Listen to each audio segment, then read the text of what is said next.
Well, it is day 2 of the Integrative Healthcare Symposium. Actually, I guess it's day 1 because I went to the pre-conference yesterday, but I'm running late. I'm exhausted. I have been up since 4 a.m., but I wanted to come on and just tell you guys a little bit about what I learned today, but I'm not going to be able to talk for long because I just got back from the most unbelievable dinner I have ever had at a Cuban restaurant. It was absolutely fantastic. It was the second Cuban restaurant in New York City. So as you guys get logged on, hit your heart buttons, hit your like buttons, all those great things, and you can hit share and start a watch party, but it's not going to be a whole lot to watch tonight. It's going to be real quick. But I just want to tell you, this is the largest integrative healthcare symposium that they've ever had. It's the 15-year anniversary. There's 1,600 functional medicine, integrative healthcare providers here. And so it's great because I've been coming now, this is probably my 7th year. So I know a lot of people and it's a ton of fun. Dr. Lisa Storrs from Franklin just got here today. Randy Allen from Allen Hill Pharmacy in Franklin is here. This is the first year that I've had multiple people from Nashville here. So that's a ton of fun. But anyway, I'm going to go briefly 10 minutes what we learned today, and then I'm going to do a big lunch and learn because it was just overwhelming today. And like I said, we started at 7:30 and we just keep going. So we started the day off with Rodney and Colleen Yee. Rodney Yee, for those of you who don't know, Rodney and Colleen won the oh my gosh, what award? Crap, I can't remember the award they won. But anyway, the Visionary Award. Many of you don't know this about me, but I taught yoga for years. I owned a yoga studio in Paducah, Kentucky, True North Yoga. I started it 20 years ago, 15, maybe 18 years ago. I don't know, 15, 16 years ago. Rodney Yee was my yoga teacher in the United States. And I traveled to Indonesia, to Bali with him for yoga teacher training. And I studied under him for years in yoga. He won the Visionary Award today. I had not seen Rodney in almost 15 years because I went to nursing school and, you know, things changed. I walked up to him in the middle of New York City here and he was like, "Oh my gosh, Dani, what are you doing?" He remembered me. We talked about our trip to Bali. It was so unbelievable. If you don't practice yoga or if you're interested in yoga and you've never practiced yoga, I highly recommend Rodney Yee's AM and PM yoga. Well, many videos, but those are the 2 that got me started and brilliant. So anyway, that was a ton of fun. He and his wife, they co-founded Urban Zen, which is with Donna Karan, who's a fashion designer, and it's an amazing organization. And they do many things, but one of the things they do is they take yoga and healing, all the healing practices into hospitals and particularly cancer wards. So that was really neat. So I got to meet up with him again after 15 years. What are the chances this little girl from Gilbertsville, Kentucky, you know, had this whole world that you all don't even know about that I was in the yoga world. And so that was really fun. But I started my first class off this morning on epigenetics, on change your genes, change your life. And for many of you who know, the study of epigenetics is, you know, like epi means on top of. So meaning you don't have to be your genetics, right? And I always say this all the time, your genetics is the gun, but your environment pulls the trigger. Boom. And that's exactly what he was talking about. So that was really, really neat. And he talked all about our SNPs and all about, let's see here, all kinds of things about telomeres and the length of your telomeres and the lifespan that you have from long telomeres, and their shortened lifespan from shortened telomeres, you know, things like smoking and, you know, a bad diet and not exercising and stress. Those are all things that lower your telomeres. And the shorter your telomeres are, they're like little shoestring, like the tips of shoestrings on the ends of your chromosomes, right? And so the shorter those are, the shorter your lifespan is. And so there are things that lengthen your lifespan. There are things that shorten your lifespan, and things like a Mediterranean diet, keeping your body weight under control, your BMI under 30, exercising 3 to 5 times every week, no smoking. These are things that help lengthen your telomeres. So this was a great presentation. Also, meditation helps you lengthen your telomeres. Let's see here. Mediterranean diet was spoken about today. You all that know me know that I absolutely love a Mediterranean diet. It is the best lifestyle out there. You can't argue with it. You can't argue with the studies. You can't argue with the statistics. It's the diet that the majority of the world eats. The people who live to be 100, the people who are greater than 100 in the blue zones, they eat a Mediterranean diet. They don't eat a ketogenic diet. They don't eat a paleo diet. They don't eat the plan, the Trim Healthy Mama. They eat a Mediterranean diet. So you can do all these other diets if you want and do them temporarily to reset, but you always have to go back to a Mediterranean diet. Okay, and then I went to a class on, are you stuck in adrenal fatigue? And this was a great, this is Marcelle Pick, and she's a nurse practitioner. It was a great presentation on adrenal fatigue. And, you know, the American Endocrinology Society says there's no such thing as adrenal fatigue. It doesn't exist. Forget it. It's not there. So we had that whole debate. And so this was all on how do you change your cortisol levels? How do you decrease stress? It's all about stress. Stress will kill you. Stress will kill you. Stress will kill you. It was talked over and over and over again today. Decrease the stress. Eat a Mediterranean diet, which I'm in heaven because this is what I preach every day anyway. Mediterranean diet. There we go. Oh, there was a slide on self-esteem. And she said to us, she said, okay, so I'm going to ask you all, how many of you, and if you do this every morning, I want you to hit your heart button. How many of you all look in the mirror every single day and say, you know, not bad. Not bad, sis. You look good. Not many of us. Not many of us stand in front of the mirror and see the things that are right about us. We see all the things that we think are wrong. The big thighs, the flabby arms. If I had this off, you know, the flag waving there. The saggy here. The not big enough chest here. The looking like my English bulldog here. How many times do we stand in front of the mirror and say, not bad? Pretty good, Dani. You look good today. Not often. Self-esteem is a huge predictor in longevity. That's something. I didn't know that. We have a sleep debt, right? How many of you get on average 8 to 9 hours of sleep a night? You have to eat well, sleep well, move well, poop well. Decrease stress, and you have to have community. These are all things that she talked about. And I was like, what? I could have put my slide up there that says that on it. Okay. Stress kills you, stress kills you, stress kills you. And she also talked about adverse childhood events. And actually, I have somebody coming on Sunday night service, and we're going to be talking about adverse childhood events and the predictor for chronic disease and depression and suicide and all that in the future. But,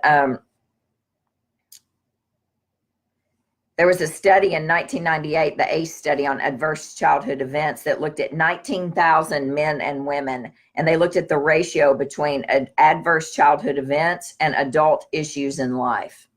And it's tremendous right there. The increase the score, the more adverse childhood events you have, the higher the score, the more likely you were to have heart disease, cancer, heart attacks, suicide. Do you know that our adverse childhood events go forward 3 generations? So maybe your parents' childhood events don't affect you, but your grandparents do, and your great-grandparents' events affect you. It's pretty fascinating, actually. Increased cortisol, you got super high cortisol, you're more likely to have osteoporosis. Then I listened to a cardiologist talk about leaky heart syndrome. And the entire presentation was on healing the gut, healing the heart. It's all connected. He talked about the brain as well. He said that we put in 1 million stents a year, and we put in and we perform 500,000 bypass surgeries a year. He talked about increased zonulin levels. Zonulin increases when you have a leaky gut. Increased zonulin levels is a marker of increased cardiovascular disease in the future, as well as many diseases in the future. A leaky gut is also linked to multiple sclerosis and lots of infection. We know all of this, right? He's a big proponent of spices. He says spices are natural pharmaceuticals. So we should be cooking with more spices, right? He said that when we also need to be eating more organ meat. Now, this is coming from a cardiologist. He said that when animals kill each other in the wild, they don't eat they eat the heart first, the lungs first, the liver, the thyroid. He said, we used to treat illnesses we used to treat thyroids with ground up thyroids, like we do with thyroid medicine, or we used to treat heart problems with ground up heart parts, all of that. He's a big proponent of eating liver and eating organ meat. Okay. All right. So this one was really cool. And then I'm going to finish this. My favorite lecture was an hour and a half today, or almost 2 hours, I guess. It was Dr. Joel Evans. He's a medical doctor, and it was on menopause, ... continually evolving, ... Do we need treatment? Right. And it was all about the decision tree. So I just went through menopause. I'm not going to go through all of this tonight. I am actually going to have a lunch and learn, and I'm going to have a Sunday night service on this because I was fascinated. If you want that, hit your heart buttons, hit your like buttons, do that, because I'm telling you, now I just went through menopause. So I treat hormones every day. So I know about hormones, but this was all 100% evidence-based on menopause and what the studies say, what ACOG, the American College of Obstetrics and Gynecology, say about using hormones, and all the other organizations out there as well. Do you know that as women, we spend a third of our lifetime in menopause? 1/3 of our lifetime in menopause. Cardiovascular disease is the #1 killer of women. And when is that happens? After menopause, when our estrogen levels tank, our progesterone levels tank, our testosterone levels, our DHEA levels tank. All right. So cardiovascular disease rises after menopause. Let's see. If you don't have ovaries, no estrogen, you have an increased risk of cardiovascular disease. Estrogen is neuroprotective and cardioprotective, and it's an anti-inflammatory. Estrogen also decreases oxidative stress in your body. Oxidative stress those are your leaky or your rusty pipes in your body. It's your antioxidants that help clean up the oxidative stress. So he talked all about, does timing matter when we start the hormones, right? So what if you've been through menopause 10 years, 12 years, and then you want to start hormones? Should you be able to do that? Is it safe to do that? He talked all about that. We're going to talk about this on a Sunday night service. So if you want it, we'll do it. Of course, if you don't have estrogen, you don't have good bone health. He talked a lot about calcium increasing cardiovascular disease. So many of you know that I don't sell calcium in the office, and people ask about it. I don't sell calcium in the office because I know that calcium builds up in the arteries. And those of us who have high blood pressure, high cholesterol, a family history of stroke, family history of a heart attack, or you yourself have had a heart attack, I'm not a fan of putting calcium in your body. Now, I use vitamin K27 to pull calcium out of the arteries and lay it down on the bones. And that's what he was talking about here. Absolutely. If you're going to use calcium, if you want calcium, get it through your diet, but don't get it through dairy. Isn't that interesting? Did you know that cows, now I didn't know this, and he says this is true, but I got to confirm this. They only milk pregnant cows.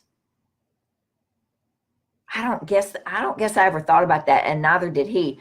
They only milk pregnant cows. So you're getting all of this estrogen. You're getting all of these hormones in the milk, in the dairy. that you wouldn't normally get from a cow who's not pregnant, and all this calcium because they're trying to build a baby as well. So he says, do not eat dairy. Don't eat dairy at all to get your calcium. Get it through other food. Take vitamin D3 only with K27. That's what we sell in the office with K2, especially if you're over the age of 40, because that's when cardiovascular disease starts to creep up on you. So K27 will decrease the calcium from the D3 in the vessels. No estrogen, you're going to have some cognitive decline, right? Possibly some dementia, some memory loss, things like that. It's neuroprotective. Estradiol is. Cognitive decline starts at age 50 and it continues. It just continues on, all right? Estrogen also decreases free radicals in your body. Oh, let's see. Yes, on progesterone to take it. I'm going to talk about dairy only comes from pregnant cows. Did you know that cows, they keep cows lactating 300 days a year? He showed the study, so I'm assuming this is true. Increased dairy equals an increased breast cancer risk because you've got all that extra estrogen roaming around in there and all those extra hormones. Of course, dense breast, if you have dense breast, you have an increased breast cancer risk. And I have very dense breast. This is why I have to have an ultrasound and a diagnostic mammogram, and I do thermography as well. But I do have an increased breast cancer risk. The same process that causes dense breasts also causes breast cancer. Increased estradiol could mean dense breast, okay? If you have that, if you're estrogen dominant, it can mean you have dense breast, okay? Also, poor methylation can cause dense breast. So who has poor methylation? Your MTHFR patients, right? The patients who have MTHFR many times. He says, if you've got dense breast, if you have estrogen dominance, use borage oil, evening primrose oil, and iodine. And we use evening primrose and iodine in the office. I take iodine every day, actually. I don't take evening primrose oil. Let's see here. What else did he say? Talking about progesterone. Big proponent of progesterone, even if you don't have a uterus. And of course, the guidelines say you don't have to use progesterone if you don't have a uterus, but it is protective. And he recommends it, as do I, and did many of the other providers in the audience. But I mean, literally, that was a 17-minute synopsis of 10 hours. Oh yeah. 8 to 5. I guess that's 8 hours. I don't know. I am so exhausted. Anyway, tomorrow is going to be a big day. Tomorrow, the actual trade show opened today as well. So I have all kinds of things you can't see. My bed is full over here of books and brochures and all these things. Tomorrow is Dr. Josh Axe is speaking, that'll be fun since he's a local guy. And let's see, tomorrow's Friday. I'm going to be going to all different, chronic disease is an environmental issue. So I'm going to be learning about environmental problems tomorrow. I'm going to go to the autoimmune epidemic, exploring the controversies and the pathways forward. I think that's going to be great. That is actually Dr. Perlmutter, Dr. David Brady, whom I absolutely adore. There's all kinds of doctors on this panel talking about autoimmunity. And of course, that's what we deal with in our office, is a ton of autoimmunity. I'm going to go to gut dysbiosis, immune activation, and histamine intolerance, untangling the web. I'm going to go to lifestyle choices, chart your brain's destiny. I think that's fascinating. So what you choose in your life charts your brain, what's going on with your brain. So I have all kinds of things to do tomorrow. Tonight, I had an amazing Cuban meal. I don't even eat Cuban food. I'm from Gilbertsville, Kentucky. I don't know anything about Cuban food. Holy cow. There were 3 of us that went out to eat, and it was absolutely amazing. So it is 10:37 in New York City. I have to get up at 5 a.m. and get to the gym. I've been in the gym the last 2 mornings, one at 6:30, one at 5:30 this morning, and it was packed. There are a tremendous amount of overachievers here. Mark Hyman's here, Perlmutter's here, Dr. David Brady's here, Josh Axe is here. Of course, the Yees were here. You name it, the biggest of the biggest are here. So I'm learning. I'm going to come back. We're going to do a menopause one. This Sunday night is Angela Roberts from Spinach Tiger. She's on with me Sunday night service. I'm going to fly in Sunday afternoon, and we're going to have Sunday night service Sunday night. So make sure you're on for that. Tomorrow night, I'll try to get on here. I do have a big dinner tomorrow night to get to. I'm booked every single night, and it's so much fun. All right, guys, I appreciate you. I love you. Shelby's on here. She's at the supplement store tomorrow, 10 to 2, and we're having a big heart health sale. Tomorrow's the last day of the heart health sale to get all your heart health stuff and the half off biomat and sauna sessions. So you need to book it because you got 10, 11, 12, 1, 2, or no, what time do we open tomorrow? 9 o'clock, 9 to 2. I don't know what time we open, 9 o'clock, I guess. All right, guys, I love you guys, and it's so good to see you on here, and I'm learning, and I can't wait to come home and share so much with you because this is an amazing time to be practicing functional medicine because I'm telling you, all of you that are watching tonight, you're the cutting edge. You're not the normal patient out there. You're the ones who want more than just a pill and a pamphlet. You're working hard to change things. You're working hard to change the stress in your life, to sleep better, to decrease the toxins in your life, to decrease the electromagnetic fields in your world, to, you know, feed your children better, to poop better, to move better. You're working, you're wanting to get your community together and your tribe together. And I'm telling you, you guys are ahead of the curve because the majority of the country is not on board where you are. So I'm so proud, and I am honored every single day to get to do what I do with you guys. I don't know how I got so lucky to do this because it was a massive turn of events. And as my mother would say, I went around my ass to get to my elbow to get to where I am right now. It was a long journey, and I'm not going anywhere. So I'm excited, and I love you. And I'm going to get in the bath. I'm going to take a bath tonight. I never take a bath at 11 o'clock at night. It's 2 hours past my bedtime. It's past your bedtime also. All right, guys, have a good night. I'll see you tomorrow. I'm going to try to do some Facebook Lives tomorrow from the trade show because there's some cool stuff. We're going to start selling some mushrooms like mushroom formulas in the office. I'm going to try to do some lives. All right, have a good night. Appreciate you. Mwah. From New York City, look at this behind me here. Love it.